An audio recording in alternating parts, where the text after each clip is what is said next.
जनाब मोहम्मद रसूलुल्लाह सल्लल्लाहु अलैहि वसल्लम की खिदमत में एक बदू, एक अराबी हाजिर। वो एक तवील सफर से आए। उनके जिस कपड़ों पर पड़ी हुई गर्द ये बता रही थी कि ये तवील सफर से आ रहे, सफर पर चेहरे पर थकान के आसार। और आने के बाद उन्होंने कहा इज़्नी या रसूल अल्लाह वलाकिन कि ए अल्लाह के रसूल सल्लल्लाहु अलैहि वसल्लम वाज फरमाइए, लेकिन मुख्तसर। देखिए, इससे पहले कि आप खड़े होते उसने कहा कि मुख्तसर बात कीजिए। वजह उसने बयान की कि मैं बहुत तवील सफर करके आया हूं, कई दिन का सफर किया और सिर्फ बात सुनने आया हूँ, नसीहत सुनने आया हूँ जिस पर मैं अमल कर सकूं। क्योंकि अगर आपने लंबी चौड़ी बात कही और वो मुझे याद ना रही तो जाहिर है कि जब याद नहीं रहेगी तो मैं अमल क्या करूंगा, और जब अमल नहीं कर सकूंगा तो मेरा सारा सफर जो है वो बेकार हो जाएगा। ऐसा ही है कि आप दिल्ली का सफर करें, यहाँ से पूल तवील सफर करके आप पहुंचे, लेकिन वहां जाने के बाद आप ये भूल गए कि मैं यहाँ आया क्यों था, तो क्या कहा जाएगा? तो आपको कुफ्त होगी। तो आने वाले ने कहा कि आप वाज कीजिए लेकिन मुख्तसर। अब जाहिर है कि ये जुर्रत कि नबी वाज कहने के लिए तैयार है और आपको हाथ से रोक दिया जाए, ये दो आदमी कर सकते हैं। एक वो शख्स कर सकता है कि जो मकाम नाज पर, और दूसरा वो शख्स कर सकता है जो मकाम नियाज। ये दोनों के कौन से मकाम हैं इसके बारे में बताओ, क्योंकि आम सहाबा किराम ये जुर्रत नहीं करते थे। आयत नाज़िल हुई या अय्युहल्लज़ीना आमनू ला तरफ़ऊ अस्वातकुम फ़ौक़ सौतिन नबी वला तजहरू लहू बिल क़ौलि कजहरि बअदिकुम लिबअदिन अन तहबता अमालुकुम व अंतुम ला तशऊरून। कि ए ईमान वालों, नबी के सामने इस तरह से बात मत किया करो कि जैसे तुम आपस में करते हो।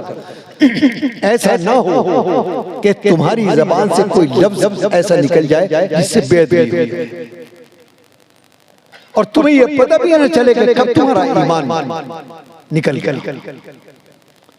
तो साहबा किराम डरते थे, लेकिन इंसान के अंदर तलब होती है तो वो दुआ करते थे, इंतजार किया करते थे कोई शख्स आए और आने के बाद सवाल करे तो उससे हमें भी फायदा मिले। चुनांचे ये आए तो ये थे मकामे नियाज पर, और एक है मकामे नाज। मकामे नाज कौन सा है? मकाम नाज वो है कि जो हज़रत फारूक आज़म रज़ी अल्लाह अन्हु जो मकाम नाज के अब्दुल्लाह इब्न उबई जो रईसुल मुनाफिकीन है, जिसने मुद्दतुल उम्र सारी उम्र नबी करीम अलैहिस्सलातु वस्सलाम को तकलीफें पहुंचाने में कोई कसर नहीं छोड़ी। मुनाफिकीन का रईस जब उसका आखिरी वक्त आया तो अपने बेटे को बुलाया। उनके बेटे का नाम भी अब्दुल्ला है, इसका नाम भी अब्दुल्ला है, और बेटे एक बड़े जलील कद्र सहाबी है, नबी करीम अलैहिस्सलातु वस्सलाम के मोतबद खास है। बेटे को बुलाया और कहा कि तुम मेरी तरफ से नबी करीम अलैहिस्सलातु वस्सलाम की खिदमत में जाओ और ये उनसे अर्ज करो कि मेरा आखिरी वक्त आ पहुंचा है। हो सकता है कि मेरा पैगाम्बर आप तक पहुंचे और मेरा आखिरी वक्त आ जाए, इसलिए आपसे दरखास्त है कि दो दरखास्तें मेरी कबूल फरमा लें। एक दरखास्त तो ये है कि ये आपने जो चादर पहन रखी है इस वक्त इस्तेमाल फरमा रहे हैं, वो आप मुझे अता कर दें ताकि मैं उसमें कफन की जगह उसमें लिपट के जाऊं। जब बारगाह रब में पहुंचूं मुझसे पूछा जाए कि तू क्या लेकर आया, तो मैं वो चादर पेश कर दूं कि ये लेकर आया। एक फरमाइश तो ये की। दूसरी फरमाइश ये की कि मेरी नमाज़े जनाजा जो है वो आप पढ़ाएं, क्योंकि आप तो रहमतुल लिल आलमीन बनाकर भेजा गया। आप अपनों ही के लिए रहमत नहीं देते, बल्कि आप तो अग़ियार के लिए भी रहमत देते। जिसको कुरान ने कहा फबिमा रहमतिन मिनल्लाहि लिंता लहुम वलौ कुंता फज़्ज़न गलीज़ल क़ल्बि लंफ़ज़्ज़ू मिन हवलिक। ये लोग आपके पास आते हैं और आप में जज्ब हो जाते हैं। ये दरअसल इसलिए है कि हमने आप में अपनी रहमत को कूट-कूट के भर दिया। अगर ये रहमत आपके अंदर कूट-कूट के ना भरते तो लोग आपके पास ना बैठते। जो आगे बैठ गया वो आपका गिरविदा हो। तो उसी जज्बे रहमत से आप खड़े हुए। और किसके लिए खड़े हुए? उस शख्स के लिए कि जिसने जिंदगी भर तकलीफें पहुंचाई, जिसके बारे में आयत नाज़िल हुई इन्नल मुनाफिकीन फी दरकिल अस्फली मिनन नार, कि मुनाफिकीन जो है वो जहन्नम के आखिरी दर्जे के अंदर पहुंचाए जाए, वो उसके मुस्तहिक, और वो तो रईसुल मुनाफिकीन। तो आप अपने जज्बे रहमत से खड़े हुए। तो फारूक आजम बैठे, आपने आपकी चादर मुबारक पकड़ ली और फरमाया कि या रसूल अल्लाह, बस इतना ही कहा, आगे कुछ यानी मंशा ये था, कहां जा रहे हैं, किसके बुलावे पर जा रहे हैं? उस शख्स के जिसने इस्लाम को नुकसान पहुंचाने में कोई कसर नहीं छोड़ी। फारूक आजम को यह मर्तबा है कि 11 मकामात कुरान के अंदर वो हैं कि जहां फारूक आजम की राय के मुताबिक आयत नाज़िल हुई। यह है मकाम नाज़। फौरन आयत नाज़िल हुई, इन तस्तग़फिर लहुम औ ला तस्तग़फिर लहुम इन तस्तग़फिर लहुम 70 मर्रतन फलन यग़फिर अल्लाहु। कुरान ने बड़ा फैसला बुलाया है। कहा आप एक मर्तबा नहीं, आप 70 मर्तबा भी उसके लिए मग़फ़िरत की दुआ करेंगे, हरगिज़ कबूल नहीं, हरगिज़ कबूल नहीं। यह है मकाम नाज़। तो मिजाज होते हैं, क्योंकि हज़रत उमर फारूक के मिजाज पर शिद्दत गालिब थी। दीन के मामले में कोई समझौता नहीं, कोई बात नहीं। तो अपने अपने मिजाजों का असर होता है। हजरत अब्दुर्रहमान जामी ये 8वीं सदी हिजरी के एक बहुत बड़े आलिम गुजरे, बड़े बेहतरीन मुफस्सिर भी थे, मुहद्दिस भी थे, फकीह भी थे, मुअर्रिख भी थे। बड़ा अल्लाह ने मलका इनका। जब ये फारिग हो गए इदारे से जिसमें उन्होंने तालीम हासिल की, तो ख्याल पैदा हुआ कि अब कुछ बातनी उलूम भी हासिल किया। उस जमाने के अंदर एक साहब का बड़ा शोहरा था, वो थे हजरत ख्वाजा उबैदुल्लाह अहरार। उनकी खानकाह थी और खानकाह मर्जे खलाइक की, दुनिया भर से लोग आया करते थे और वहां आके फैज़ हासिल किया करते थे। हर वो बड़ी रहती थी, बड़ी शोहरत थी।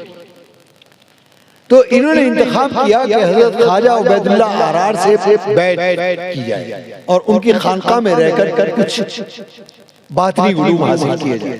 चुनांचे इरादा किया और उसके बाद सफर पे रवाना हो गए, क्योंकि काफी फासला था। तो अब्दुर्रहमान जामी के मिजाज में फक्र का गलबा था। हालांकि अल्लाह ने बहुत कुछ दिया था, लेकिन मिजाज में फक्र था। जब वहां खानकाह के अंदर पहुंचे तो देखा कि वहां दौलत के ढेर लगे, हर तरफ दौलत ही दौलत नजर आ रही है। अब क्योंकि इनके मिजाज में फक्र था तो इन्हें बड़ी मायूसी हुई और इन्हें बड़ी कदूरत ये हुई कि हम ये समझते थे मौलाना उबैदुल्लाह अहरार तक पहुंचे हुए बुजुर्ग हैं, लेकिन यहाँ तो दौलत ही दौलत है, हर तरफ दौलत ही दौलत है। बदजन हो और वहां से बगैर कुछ कहे उल्टे पांव लौट और वापस आने से पहले एक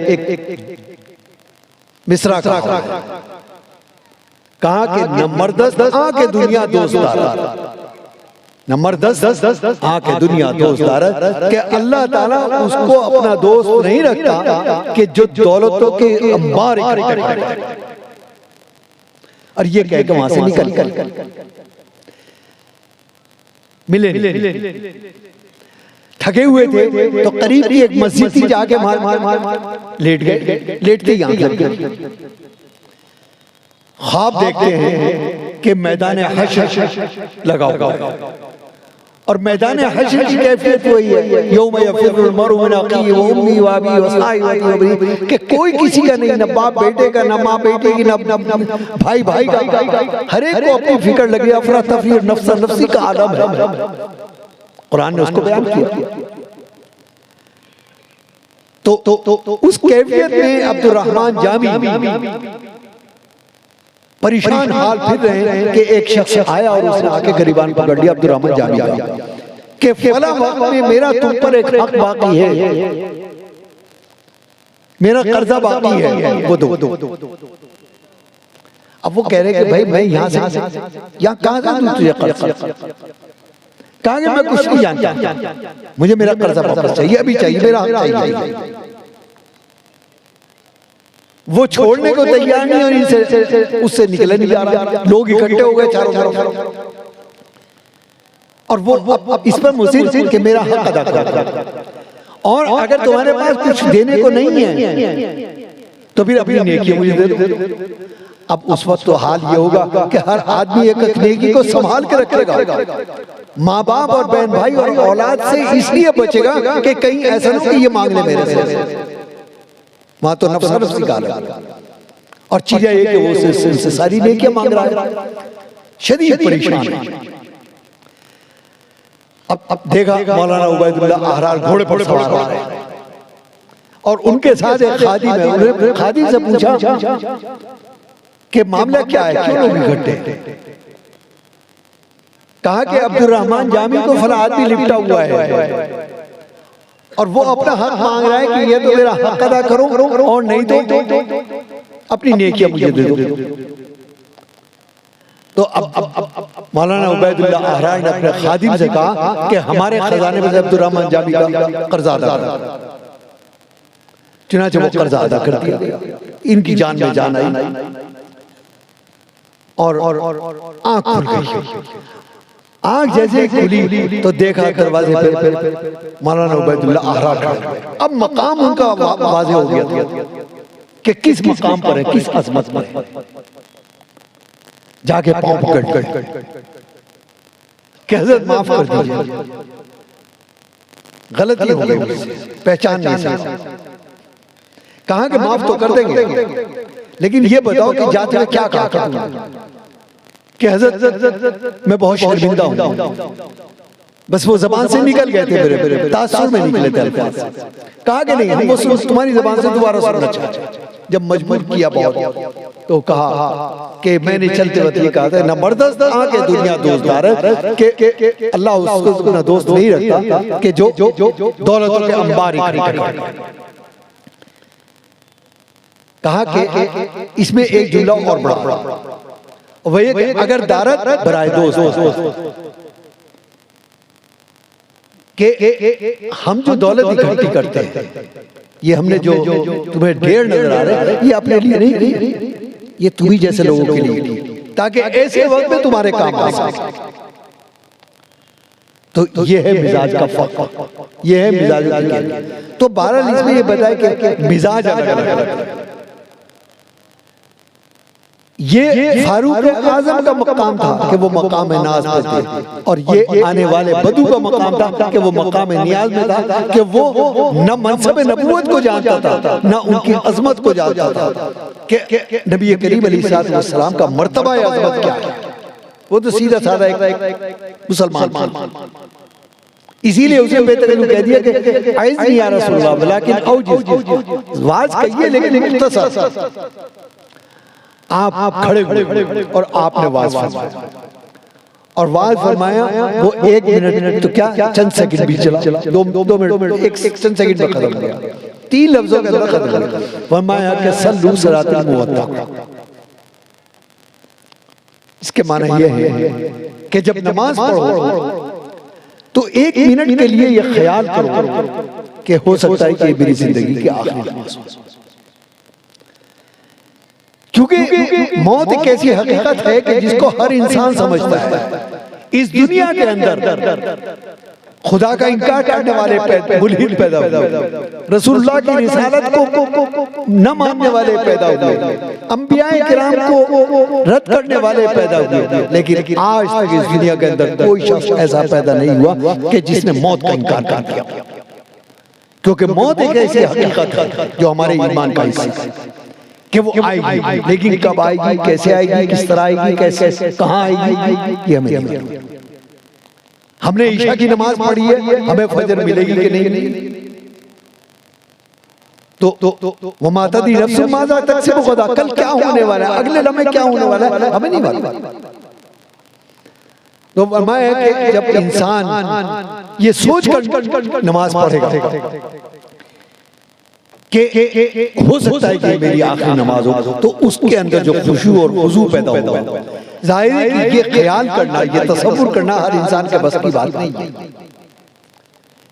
इसके लिए थोड़ी मेहनत करनी पड़ेगी, पहले तसव्वुर करना पड़ेगा। इसी को फरमाया इन तअबुदुल्लाह कान्नका तराहु फ़इन लम तकुन तराहु फ़इन्नहु यराक। तुम ये देखो कि अल्लाह ताला को तुम देख रहे हो, लेकिन अगर ये तसव्वुर ना कर सको तो फिर ये ख्याल करो कि अल्लाह मुझे देख रहा है।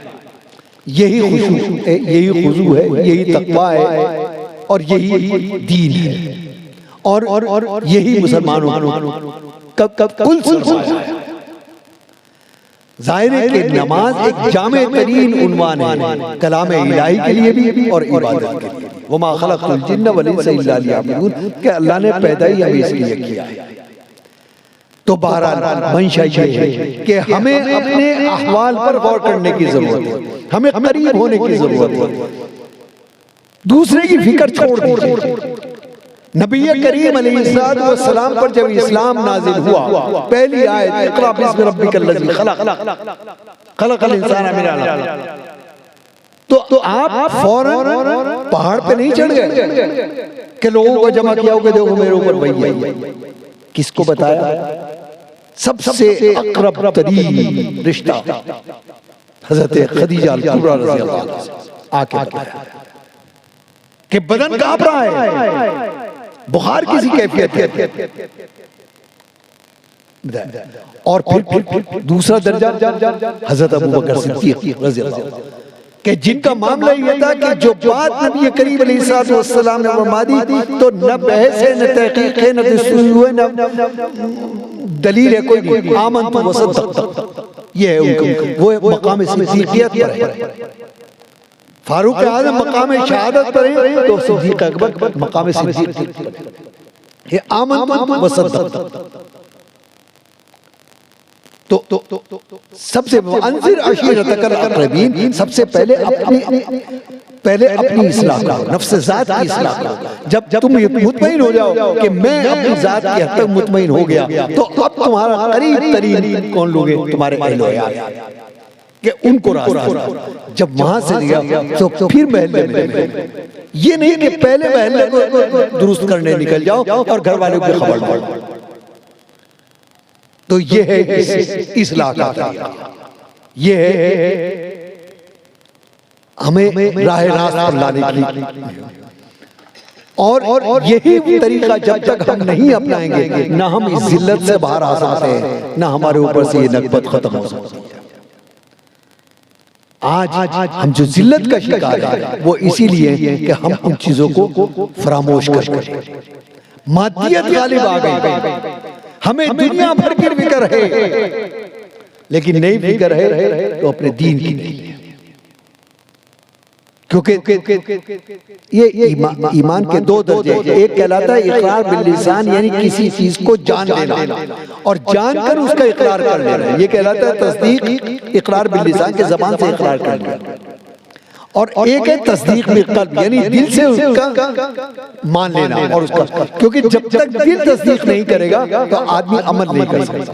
तो ईमान के अंदर वो पुख्तगी पैदा कीजिए कि वो तस्दीक बिल क़ल्ब वाला ईमान बन जाए, और वही हमारे लिए निजात का रास्ता है, वही हमारे लिए इज्जत और सरफराजी का रास्ता है, वही हमें हमारे लिए आखिरत का रास्ता है, वही हमारे लिए दुनिया का में सुरखरुई का रास्ता है। अल्लाह ताला हमें और आपको अमल करने की तौफीक अता फरमाए। ये इदारे जो है ये दरअसल इसी चीजों को याद दहानी कराने के लिए इदारे हैं। ये फैक्ट्रियां ये आपके मौसमी इदारे हैं। मैं बस एक वाकया सुना के अपनी बात मैं खत्म कर रहा हूं। हर दौर के अंदर कुछ लोग होते हैं, हर इलाके में, हर शहर में, हर कस्बे के अंदर होते हैं कि जो ये समझते हैं कि ये मदरसे के मुल्ला मौलवी जो हैं ये कोई काम नहीं करते, ये मदरसे चलाते हैं ताकि चंदा बटोरे और होते हैं। और उनकी नाकदरी उनके अल्फाज से, उनके रवैयों से वो जाहिर होती है। जरूरी नहीं कि अगर 100 अफराद है, 100 अफराद आपके कदरदान हैं, उसमें 20-30 वो भी होंगे जो आपके मुखालिफ हैं। ऐसे ही एक साहब थे, उनका नाम था जस्टिस अब्दुल हमीद। ये लाहौर हाई कोर्ट के जस्टिस हुआ करते थे और अल्लामा इकबाल के करीबी लोगों के अंदर दोस्तों में थे। एक तकरीब में जस्टिस अब्दुल हमीद भी बैठे हुए थे और अल्लामा इकबाल भी बैठे हुए थे। तो अब्दुल हमीद साहब ने वही बातें शुरू कर दी कि ये मुल्ला मौलवी कुछ नहीं करते सिवाय इसके बच्चों का मुस्तकबिल ज़ाया कर रहे हैं, ये मदरसे खोल रखे हैं, कुछ नहीं होता है। जैसे कि आज भी वो तबसरे बहुत से लोग क्या करते हैं, छोड़ दो। तो अल्लामा इकबाल ने उस पर एक बात कही। उन्हें कहा कि अब्दुल हमीद साहब, इन बोरिया नशीन उलमा को कुछ मत कहिए, इनके जाहिर को मत जाइए, इनके मामूली कपड़ों को मत देखिए। लेकिन अगर ये लोग हमारे माशरे के अंदर ना होते, ये उलमा ना होते, ये मदारिस ना होते तो हिंदुस्तान का क्या हाल होता। मैं इस शेर में देख कर आ रहा हूं कि जहां 850 साल मुसलमानों ने बहुत कम तलाक की हुकूमत की और आज वहां मुसलमानों के अजमत रफ्ता को बताने वाले गाइड ये बताते हैं कि ये उस कौम के खंडरात हैं कि जिन्होंने 800 साल हुकूमत की। अगर ये मदारिस ना होते, अगर ये उलमा होते, हिंदुस्तान के अंदर वही नक्शा दोहराया जाएगा।